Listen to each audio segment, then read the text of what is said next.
এই চোখ আমার মধ্যে কামনা জাগিয়েছে, তাই চোখকে আমি অন্ধকার করলাম। করে বলল, ওরে মন, চলে চলো মন যথা চলে পদ। পদ মানে পা। বলতে পার পা যেখানে যাবে তুই ধ্যানা মন সেই দিকে যা।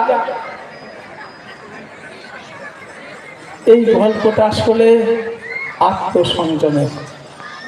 তারপরের কাহিনী আপনারা জানেন যারা পড়েছেন।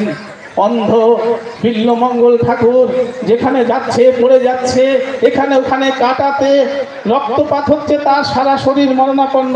তখন কৃষ্ণ এসেছিলেন তার রাখাল বালক সেজে, তার হাত ধরে, ওই কোথায় যাবে তুমি? আমি আমি বৃন্দাবনে যাবো। কি জন্যে? আমি কৃষ্ণ। হ্যাঁ কৃষ্ণ। বুঝলেন, এই তো আমি। বলতে না, তুমি না, আমি কৃষ্ণকে চাই। ওই ছোট্ট বাচ্চা রাখাল বালক কৃষ্ণ তাকে ধরে ধরে নিয়ে এসে চোখে হাত দিল। ও টাকা বেড়া। কি দেখছে? চিন্তামণি। বলছে, চিন্তামণি তুমি? আমি তোমার যোগ্য নই, আমি পারিনি। তুমি যে কথা বলেছিলে আমি পারিনি, আমি একনিষ্ঠ হয়ে কৃষ্ণকে ডাকতে পারিনি। আমি আজ থেকে আমার এই কালিন্য মালিন্যময় মনকে আমি তোমার দিকে আনতে পারবো না, তুমি দেবী। উল্টো হয়ে গেল। That is twist. It is significant. That is বোধোদয়, বোধিসত্তা, বোধিত্ব।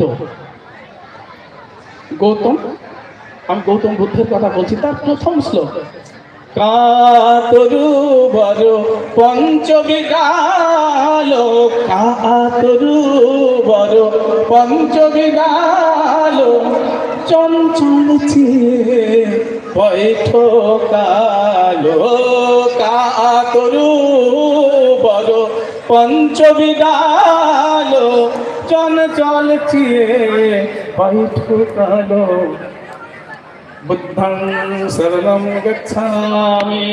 আমি বুদ্ধকে বৈষ্ণবের মধ্যে ঢুকিয়ে দিলাম, বুদ্ধের থেকে বৈষ্ণবীও ছাঁচে বলতে চাইলাম। উনি বললেন, আমাদের এই যে কায়া, কায়া মানে যা থেকে ছায়া পড়ে, এই যে ছায়া করছে, কায়া দেখছেন শরীর, এই শরীরের 5টি ডাল। কি কি?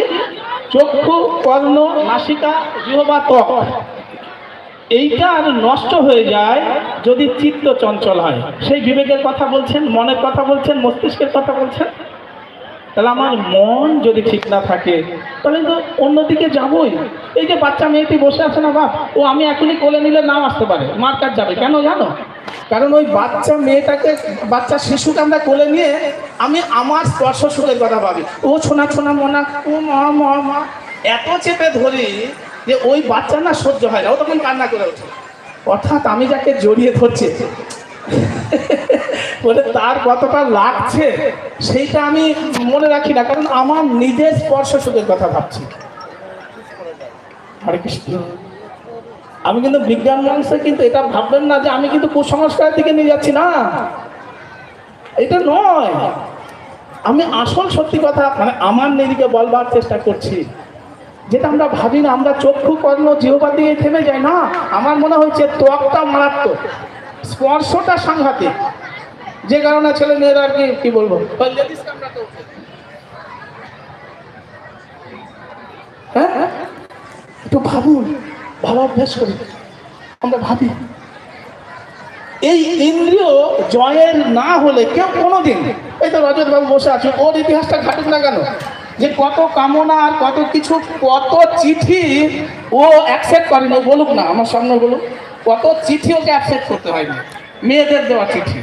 এত সোজা নয়।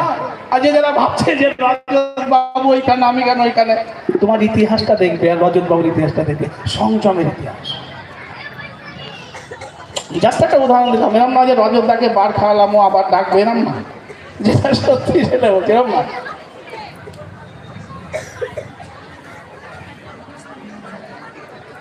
খুব খারাপ লাগছে না যে আরেকটু টানি?